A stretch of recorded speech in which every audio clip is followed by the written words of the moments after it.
What is the price of fulfilling a dream? Have you ever stopped to reflect that, in certain situations, our desires may require a cost much higher than any amount of money contained in a briefcase? Mr. Richard Smith had to save for 70 years to acquire the vehicle his wife desired so much, but due to his appearance and age, he was treated with disdain and ridiculed in a commercial store. In today's thrilling story, we will get to know the narrative of Richard Smith and the young salesman Charles, who, upon unraveling the old man's secret, decided to provide assistance, even if it meant sacrificing his own dream. The dealership where Charles worked was going through a busy week due to the arrival of new models and the clearance of older vehicles.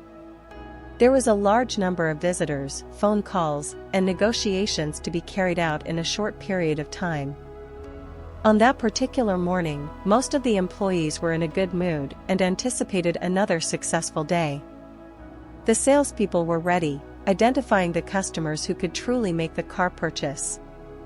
The staff was trained to quickly spot potential buyers among the younger clients and those who might prefer the clearance cars.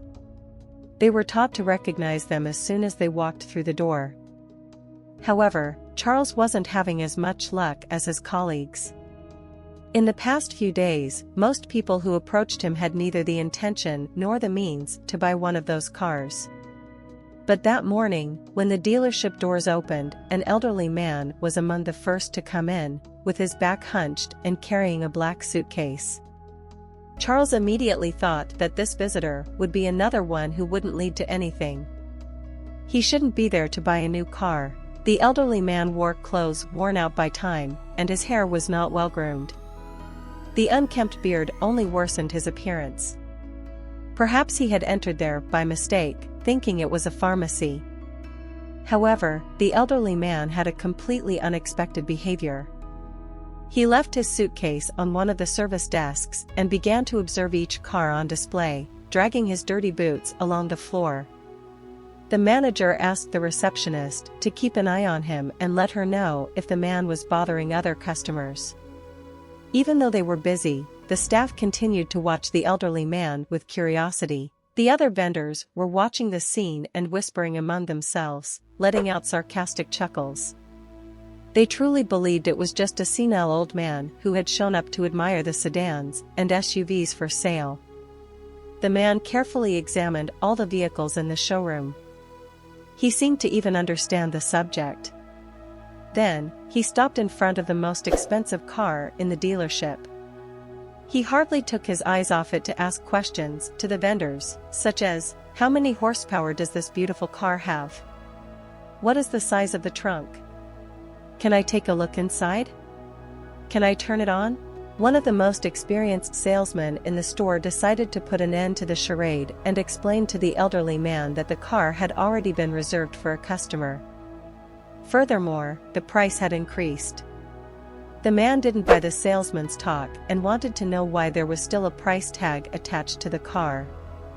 After all, was it still for sale or not? The salesman emphasized that the vehicle had indeed been sold, and some employee had forgotten to put the new price tag with the updated price. But, if the elderly man wished, he could take a look at the used cars section or the rental section. There should be some options available that would fit within his budget, as they were on sale that week. An elderly man visited a car dealership, dreaming of buying a vehicle. The salespeople mocked him, except for Charles, a younger employee who approached him. The experienced salesperson dismissed the idea of showing the car to the elderly man, concerned about driving away other customers. The security guard was called to eject the elderly man, leaving him humiliated. The elderly man, Richard Smith, worked at a junkyard and was saving up to buy a car, but his wife was ill. When he finally gathered enough money, he found out that the car's price had gone up. Charles, moved by this, provided financial assistance.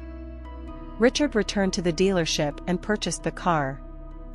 After the purchase, Richard's wife, Liza, passed away. Despite the loss, the couple had enjoyed a happy day together. Richard transferred the car to Charles as a gesture of gratitude. The two became friends, preserving the memory of the happiness they had shared.